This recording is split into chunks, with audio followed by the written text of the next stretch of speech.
yibuka ahantu yaguye arimo aribuka idarapo barimo kuriziyamura dore icyo yabonye cyagiye ategeka abasirikare be ngo murase isasu byari byinjiye mu nda y'umusirikare we arebye hasi gato yabonye umudamu ufite imbunda muri b'abaturage bari hasi dore uko byagenze ntabwo ari umugore gusa ahubwo yabonye n'abagabo buzuriranye n'imbunda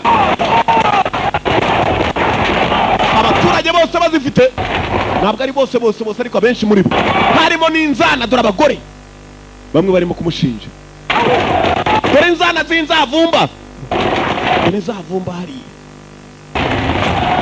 rwavumba barashakaga narwo rwari rurimo dore inzavumba turabarata cy'abanyamerika nibwo yategekaga abasirikare ati engage bari bafite intwara abo barashe dore fire bari babarekuriyemo umuriro aribuka babwira abasirikare cease fire murekere kurasa ibi bintu yarabibonye neza yararize harimo gutera idarapo ry'igihugu isari. I was proud of my Marines. They showed remarkable discipline. Nejejwe n'abasirikare banjye banyetse discipline ndimo kubategeka. Because I believe we were in greater danger from the crowd. Is that crowd firing at you? Aba baturage barakurasaga. Yego. Demonstrators in front of the building were firing at you in addition to the bari bafatanyije na basniper. Yego. Why didn't anybody else see that crowd firing? Kuki nta wundi babibonye? My men were undercover on the roof. Abasirikare banjye bose bari baryamye hejuru y'inyubako. Sergeant yamaje kurasa. He here testifying on your behalf today.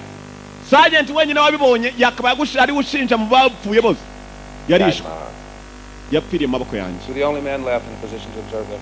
Niwe wenyine wasigaye ushobora kuba wabona abaturage barasa. Yego. Where else have you been in combat, Colonel? Warwaniye handi? Vietnam, Beirut, Panama, Persian Gulf. Urumva hano yarwanye intambara.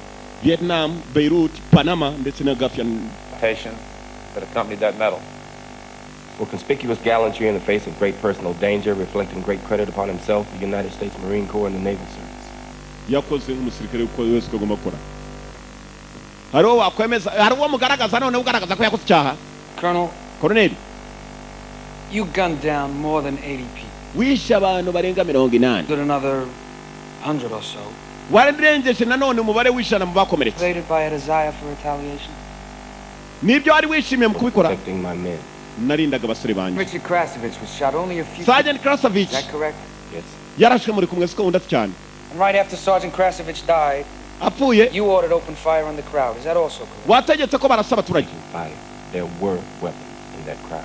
Narasha bari bafite intwaro. You don't armed people, would you? Warasa abaturage bafite intwaro badafite intwaro undati sinshobora mu buzima. Niko bimeze undati cyane. Ndi umusirikare urinda amabwiriza ndasaba bafite intwaro. Okay.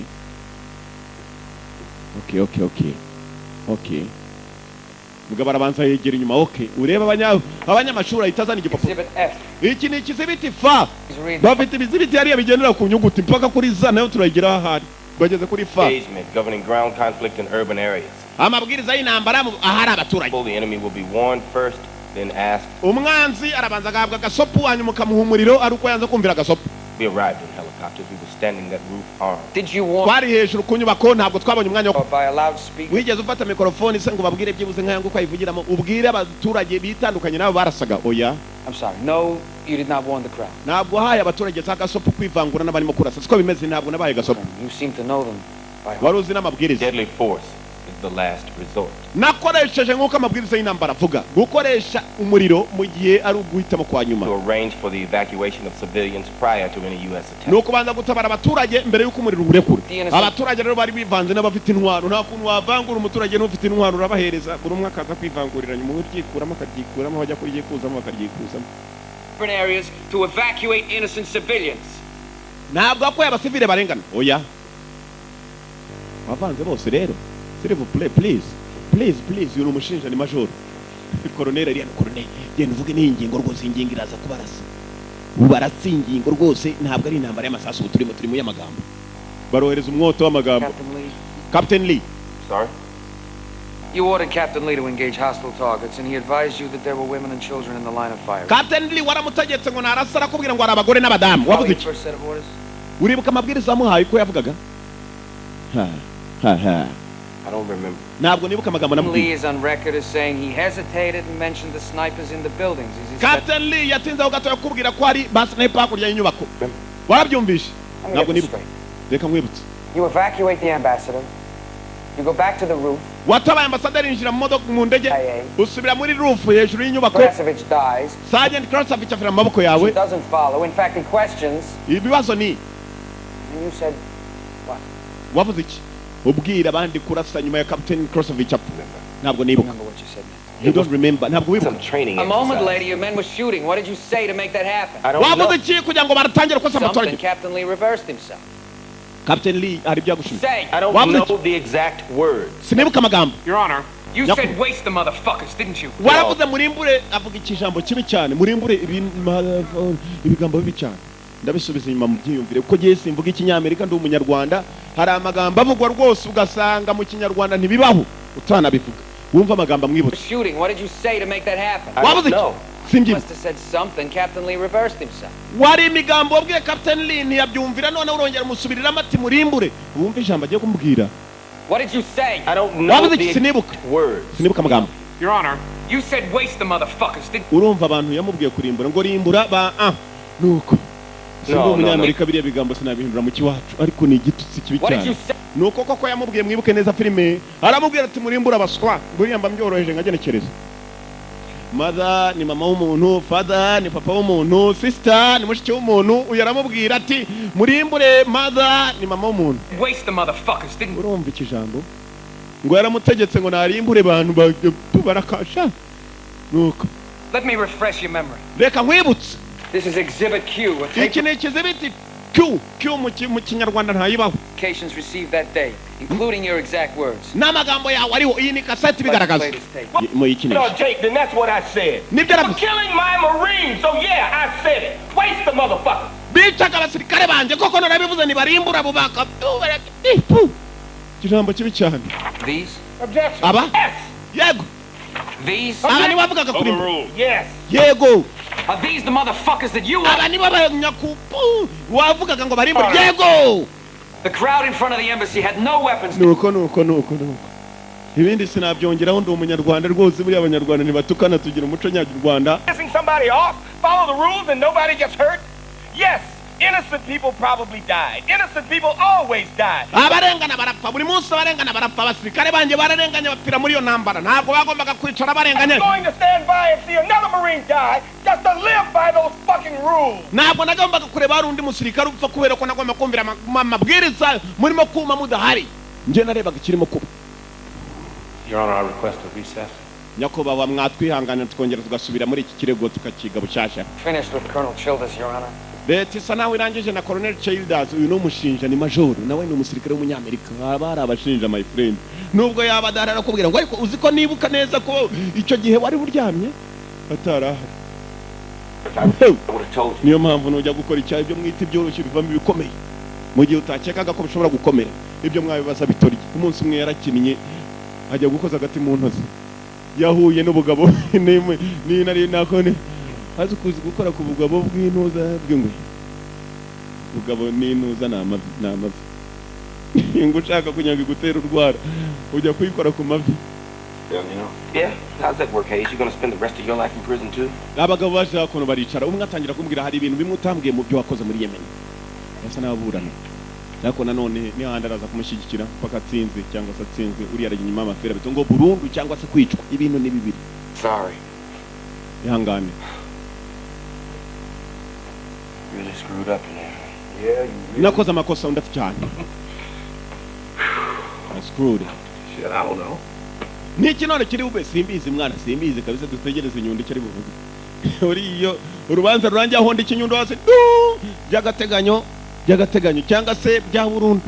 For this rebuttal witness to be allowed. Will counsel please approach the bench?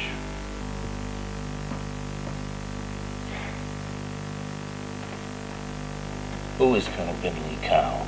uwo Colonel ni Kao Fought against Colonel Childers at the Battle of Kalo. What he has ni umusirikare wahuye na Childers bari muri Vietnam niwe The nahamagaje. Battle of Kalo. 1960. muri Kalu byabaye ryari muri 60 muri 80 n'akandanga ahantuza. Well, how do you know this witness is going to charge misconduct? none se iki kirega kiza amana The Battle of Kalo. ni intambara yabaye muri Kalu uko Childers yamufashe. Childers rwose ni umuntu wica abantu mu buryo budakwiye. You're calling your witness. Colonel Hodges made Colonel Childers' combat experience part of his defense. hogeze arimo aratabara Childers kubera ko bahuye n'intambara imwe ngo bakahura n'urugamba rumwe noneho reka nza n'umuntu bahuye nawe mu ntambara urebe ukuntu bamwiciye abagabo be mu buryo budakwiye. Childers ntabwo yubaha imbohe z'intambara, ntiyubaha intambara, ntiyubana bari mu ntambara. Niyo mpamvu nahamagaye mu Vietnam asashinje. Yewe nyakuba kumbi bahamagaye nawe n'umukoroneri wo muri Vietnam. Wibuke film itangira twebwe twayirebye. Uyu mukoroneri yababariwe na Childers amubwira ati ndangira mugenzi wanjye ahari mubari rutayi. Si icyo gusa yishe umusirikare we bwa mbere uyu mugabo yanza kuvuga bamwijije mu kirego. Dore film ngiro ryo. So help you God. Yes, I do. Please state your name for the court. My name is Bin Lê Cao. Nitwa Bin Lê Cao. Urumva amazina? You were a colonel with the North Vietnamese muri Army. 68 wari muri Kalu. Kalu in the Quang Street fight. Abanyamerika mu Rwanda. Yes, I was. Yego nari Tell the court about that battle. wabwira urukiko ko When small units of Americans were near my company of men. bambwiye ko abanyamerika unit nkeyeje mu rugamba rw'abasore banjye. This was lucky for us because we were outnumbered. baratubwiye na nyuma twebwe ntabwo byatubeye amahirwe kuko abanyamerika twasanze ari benshi. Do you recognize this man? Do you recognize this man? Uyu mugabo uramwibuka? Yes. Yego. Did he capture you and your radio operator that day? yaragufashe muri iyo ntambara? Yes. Yego. Did he remove your weapons and place you under armed guard? Did you consider yourself a prisoner of war? wiyambuye intwaro zawe? Yes. Yego wifashe nk'intwaro nk'imbohe y'intambara ndacyane. Yishe umwe mu bagukoreraga kuri radio operator? Yes. Yego Personally yaramwishe. saw him shoot a fellow prisoner of war. waramubonye arasa imbohe y'intambara? Yes. Yego. Where did he shoot him? yamurashe In the head. umutwe. Thank you. No further questions. urakoze nta bindi bibazo. murumvishe Childers muramwumvishe? irahera herera. Your men annihilating that platoon of Marines. Yes. uribuka muhura n'iyo Colonel kipe y'abasirikare ndacyane? And all. yaragutegetse tuhamagara abasirikare bawe bari barimo kunda sindo cyane. Actions were calculated to save the lives of American Marines. Yes. wakoze ibyakozwe ibyagusabye Anything ndacyane. Colonel Childers did if the situation had been reversed. iyo uza kuba Childers utari mu Vietnam ari wowe mwafasha abanyamerika barimo kurasa bene wanyu bari gukora ibyo yakoze araceceka. yewe subiremo. Colonel Cao You have shot captive American radio wari officer. kwica umunyamerika ukora ku radio aza kuba akorana na Childers barasa mugenzi wawe cyane wari kubikora iyo uza kuba ari wowe? Yes. yego nawe yari kubikora. Nuba komanda ese mukuvugisha ukuri. iyo ni ingingo rwose buri amurashe igikompora ahubwo ni igikompora. urukiko ruzakomeje ejo saa 2 za mu gitondo abazinduka kuza kumva amagambo muze kuzinduka murabeho biracyakomeza nako niba ari abasezeraga ntabwo ari twebwe turayikomeza iminsi kuwa kabiri byageze muri hano n'utwo dufaranga dukema mwaduhaye mukaryoherwa bingana bityo abandi bagiye kuri mugahaze kwidumbaguza abo kandi bari abakire cyane bavayo badasetse none nimo ndabasetsa nta natanu. Trusted leader of American Marines. And I wish that was all there was to it. abane baturage bishe. There were 83 dead Yemeni citizens. abaturage 83 barapfuye abana n'abagore kubera Hodges would have you believe that this crowd was armed. Colonel Hedges arimo aravuga ko abaturage bari badafite There is intwaro. a videotape proving this to be true. Kasete nayo yari igaragaza ukuri kumba harimo bayitwitse. There is no tape nta kasete. exonerating Colonel Childers. Colonel Childers yamugaragaza ko arengana. No evidence exonerating Colonel Childers. nta kimenyetso kigaragaza ko Childers atarenganyije abaturage. Kasete nayo yari ninde wayitwitse sohoka tsemba. Is Colonel Childers a man capable of killing defenseless, unarmed people? Colonel Childers ni umusirikare wemewe kwica abaturage badafite intwaro. The execution of innocent men and women. wemera kwica abagore barengana n'abana Is barengana. he capable of executing POWs with his own hand? n'umwe bagomba kwica imbohe z'intambara mu maboko ye. uwo mu Vietnam yamwiciye iki wakoraga kuri radio. This Colonel Childers barbarous. yishe umusirikare wa Colonel Cao. Childers ubwe. You've even heard Colonel Childers' own admission that his desire was to waste them, regardless of who they were. mwumvisha Childers uyibwe yivugira ati narategetse ngo nibice abo banyakupu ati batitaye kuri bari bande. Faced with the difficult prospect of convicting one of our own. None of us wants to do this. But None you've of us heard could- the facts, and it is unavoidable. ntabwo ibi byemewe.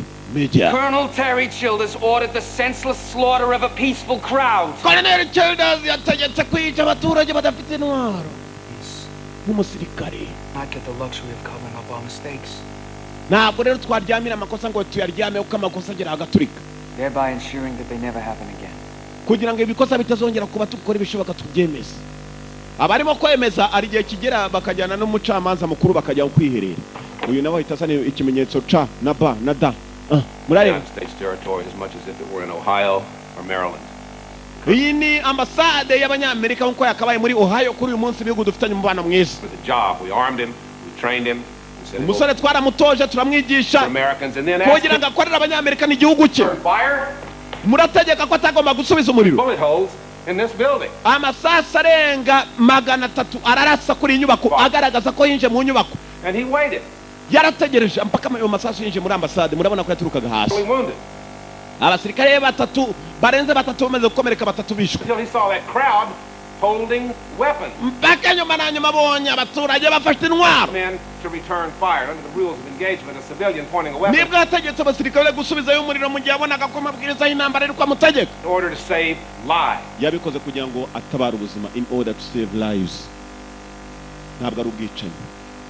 Combat. It's combat, ni intambara. Umusivili uzaba afite intwaro, my friend, inama nakugira ko minari kakugera uzamenye ko mugiye kugurana umuriro. Nushaka kuzirinda ikintu cyitwa intwaro. There's no tape in that camera. Na kasete igaragaza kamera. Twebwe turabona none ibimenyetso ko nafatiye ambasade umuriro urimo urajyayo. Out of the State Department on its own. Iyo State Department bashinzwe umutekano w'igihugu bwabo ngo kasete yabagezeho ntabwo baza hwiri iburite yari igiswe na nyamurigita yari iwe niki. Without that tape. Ndarumva. Crowd fired first. Na kasete sinabagaragaza ko abaturage yari bo banje kurasa. They cannot prove beyond a reasonable doubt. Na kasete nabwo twagaragaza ko dushidikanya, na kasete na kimwe kigaragaza ko Childers arengana. Ariko icyo mbona uyu mugabo niwe dufite amaze imyaka 32 mu gisirikare. States Marine, regardless of what you decide here, n'umusirikare wakoreye igihugu atitaye ku niki mu mushinja. Combat. Yakoze iby'intambara yamusabaga gukora, yaragendaga agasanga abasivili bari bivanze n'abasirikare barimo kumurasa. Colonel Childers saved my life too. Colonel Childers yatabaye ubuzima bwanjye nanjye nk'umusirikare w'umunyamerika ndi Colonel uhagaze imbere yanyu kubera we. Today and I have a son.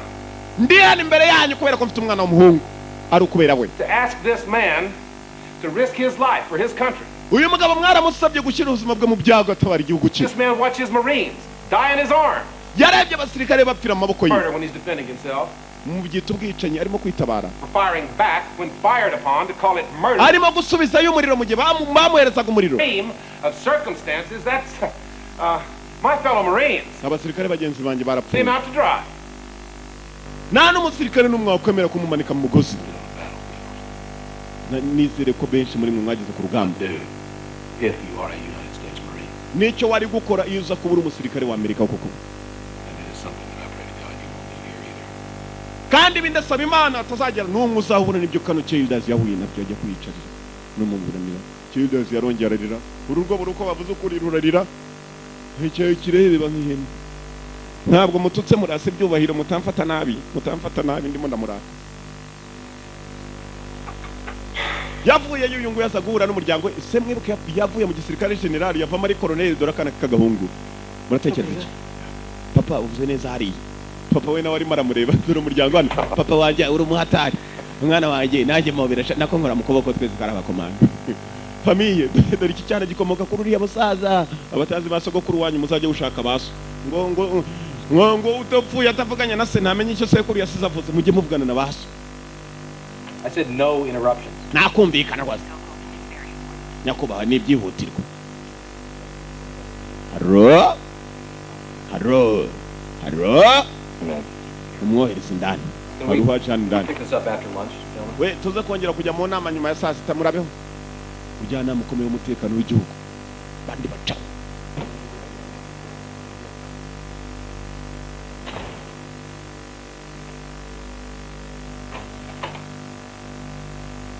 Ndabasha kumureba. Close the door. Fungura urwo rugi. Ni wa wundi cyaje wambwiye ikigambo. What is it, Colonel? Niba iki Colonel? No matter what happens to Terry Childers tomorrow. Sinita kubizaba kuri Terry Childers. Leave this job until I find out what happened to that tape. Gusa iki kirego tukivuyemo nzagushora ikindi kirego cyo kuzashaka izo kasete nutazibona nawe uzamukurikira. Iki bintu ni magirirane. Ibyo vuga ni ukuri niko mbivuga. More for us to talk about, is there? Kongera tubivugeho. Marine on your ass. Wigeze ubura abasirikare imbere y'amaso yawe uri muri angangasi ndagukanga rwose niba abasirikare bataragupfira mu maboko bayoboye ku rugamba nzakwereka kasete reka ibure buriya bamucira rwa burundu nawe nzaza nkukurikiye uvuga ko kasete wasirigishije kumbe iki cyana zitwitse dore ibibazo kuno bivuka none bazamukubita mu rukiko kubera kurigisha kasete bas Nyundo aragenda aricara dusubiye mu rukiko hashize icyumweru mwebwe mwicaye mu dufaranga mu mwaduhaye tw'amafotisha birandakaza gusa cha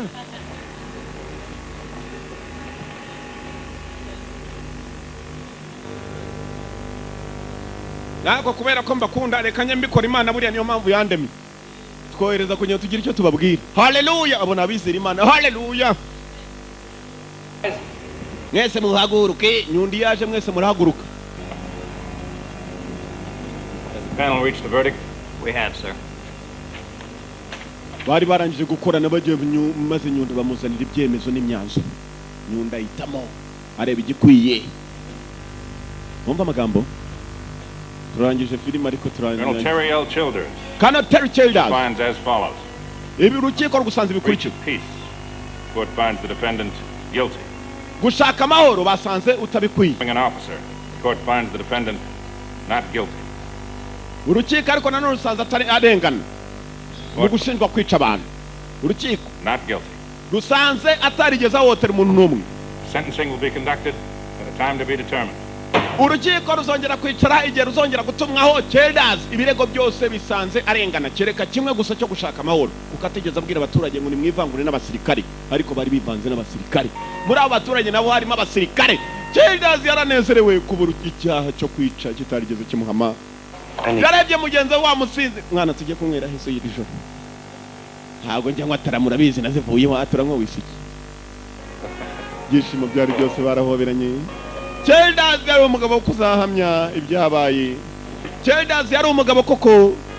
Childers yari umugabo bamunyakazi ngabo barimo kuva mu kazi kabo uyaburaniraga umwe undi nawe arimo kumushinja bo baba bibereye ku kazi kabo ariko mwanisha urabura nawo gahambirwa uzave ku nzo kurebe ku nzabwambira wambwira ibyabaye muri Kalu ko wagiye nka kiriya kigabo nazanye cyavuye muri Vietnam nacyo gatuma cyedutsinda. I'll make you a deal. If you can tell me right now what the life expectancy was for a second lieutenant dropped into a hospital. Niba wambwira lieutenant wa kabiri second lieutenant warwanye muri Vietnam ubuzima bwaho bwari bugirana ukuntu bwari bumeze muri Kalu nanjye nagusubiza uko byageze muri Kalu. N'icyumweru oya iminota 16 16 fucking minutes. Iminota 16 wa muswa. That's all. Utambwiye ukuntu byari bimereye nuko byari bingendekeye sinakubwira ibyatwaye muri Kalu. Yatangajwe n'ukuntu umugabo yaburanye Childers yasohotse mu rukiko abanyamakuru bongeye bahagaze yewe ngo barakubesheraga twumvaga urugambo bimeze bite yewe mwaburanye mutariko murakasha bahungu we abanyamakuru n'urugambo niyo bambere bajya kuguteza abantu bakaba bambere nanone iyo bumvisha urugambo ruzima bajya kuguteza abandi bantu. Colonel yavuye yarimo kuva mu rukiko na wundi mugabo watumye atsinda no mu Vietnam nawe ni Colonel wo mu Vietnam wavuze ati iyo nza kuba we nanjye niko nari kubigenza ko yabigenjeje byagaragaye ko yakurikije amabwiriza y'intambara yamutereye salute n'undi aramuterera indi salute yamutereye Vietnam ndamuterera Inyamerika ariko yose asigara ari amasiri y'abasirikare ku isi bose basalutinga kimwe yafashe inzira Colonel Childers abakomando barazitera hurira fande kabisa turakwemera mara zote nzaba general nzaba general ngo nyuma y'iperereza wa mugabo Soko warushinzwe umutekano w'igihugu umujyanama ukomeye cyane yaje kwirukanwa ku kazi kubera ko yaradakwiye kuba yaje mu mujyanama w'igihugu. Nanone wa mwambasaderi yakuweho icyizere ku buryo n'akazi ka leta yongeye kubona kubera kubeshya mu rukiko. Childers yararetswe Colonel Childers yongeye kuba umusirikare arongera mu musirikare wizewe abakomando bamuhaye icyubahiro harakaba abasirikare nk'abahiriya nuko kagenze mwakoze kuza murabeho yari yanga kuva muri the one video library ubu filime nk'ubwo nabwo tuba tumufite iyo kakugezeho rimwe jya umenya ko n'ubwa kabiri igihe uzakabariza uzakabona yari yanga yo ikurikira ntuyicike yo yiswe nde izina reka nze ndibabwira turabakunda cyane cyane aka gafilime nkatuye abakomando bose bahuye n'urugamba n'ibibazo biberayo ye